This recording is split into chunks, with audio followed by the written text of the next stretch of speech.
Hello കൂട്ടുകാരെ, എല്ലാവർക്കും എൻ്റെ ചാനലിലേക്ക് സ്വാഗതം. അപ്പോൾ ഇന്നൊരു മന്തി ചലഞ്ചുമായിട്ടാണ് വന്നിരിക്കുന്നത്. സൂപ്പർ വീട്ടിലെ ഹോംമെയ്ഡ് മന്തി, ഹോംമെയ്ഡ് ചിക്കൻ, ഹോംമെയ്ഡ് മയോണൈസ്. മന്തി ചലഞ്ച് ചെയ്യാമെന്ന് വിചാരിച്ചു, പക്ഷേ മന്തി ചലഞ്ച് വേറൊരു ചലഞ്ചായി മാറിപ്പോയി. ഫുഡ് ഈറ്റിംഗ് ചലഞ്ചായിപ്പോയി. അപ്പോൾ മന്തി ചലഞ്ച് വീഡിയോ എടുക്കാൻ പറ്റാത്തതുകൊണ്ട് തന്നെ നമ്മൾ പിന്നെ എന്ത് ചെയ്തു, അത് ഫുഡ് കഴിക്കുന്ന വീഡിയോ അങ്ങ് എടുക്കാമെന്ന് വിചാരിച്ചു. പിന്നെ എന്താണെന്ന് വെച്ചാൽ, പിന്നെ എൻ്റെ ചാനൽ എല്ലാവർക്കും ഇഷ്ടമാണെങ്കിൽ ലൈക്ക് ചെയ്യുകയും ഷെയർ ചെയ്യുകയും സബ്സ്ക്രൈബ് ചെയ്യുകയും ചെയ്യാം. പിന്നെ ഇത് ഞാൻ വീട്ടിൽ തന്നെ ഉണ്ടാക്കിയ മന്തിയാണ്. മന്തി അതുപോലെ തന്നെ മയണൈസ് ഇതൊക്കെ ഞാൻ വീട്ടിലുണ്ടാക്കിയാണ്. അപ്പോൾ ഇതിൻ്റെ റെസിപ്പി ഞാൻ വേറെ ഇതിലിട്ടിട്ടുണ്ട്, അതായത് എൻ്റെ വീഡിയോ ചാനലിലിട്ടിട്ടുണ്ട്. അപ്പോൾ അത് കാണാത്തവരുണ്ടെങ്കിൽ ഒന്ന് കയറി കാണുകയും ചെയ്യുക. അപ്പോൾ എല്ലാവരും എന്നെ സപ്പോർട്ട് ചെയ്യുക. ഇതൊക്കെയാണ് എനിക്ക് പറയാനുള്ളത്. അപ്പോൾ ഇനിയും വേറെ ചലഞ്ച് വീഡിയോ ആയിട്ട് ഞങ്ങൾ വരും.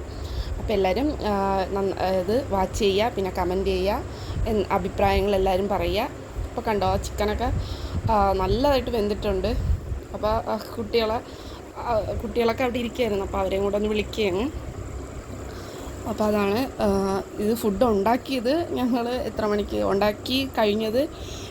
ഏകദേശം 3 മണിയൊക്കെ ആയി, 3:30 ആയപ്പോൾ ഫുഡ് കഴിച്ചത്. അപ്പോഴാണ് ചലഞ്ച് എടുക്കണമെന്ന് തോന്നിയത്. പക്ഷേ ചലഞ്ച് എടുക്കാൻ വേണ്ടിയിട്ട് വീഡിയോ ഒക്കെ ഓണാക്കി വെച്ചപ്പോൾ കുട്ടികളൊക്കെ വന്നിട്ട് അത് എടുക്കാനായിട്ട് സമ്മതിച്ചില്ല. പക്ഷെ ഞങ്ങൾ ഇനി വേറെ ചലഞ്ച് ചെയ്യും. അപ്പോൾ എല്ലാവരും എൻ്റെ വീഡിയോസ് അത് കാണുക.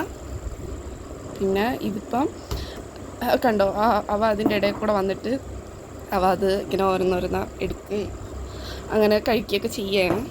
നമുക്കിതൊക്കെ ഒരു സന്തോഷമാണ്. അപ്പം എല്ലാവരും വീഡിയോ വാച്ച് ചെയ്യുക. Okay, by.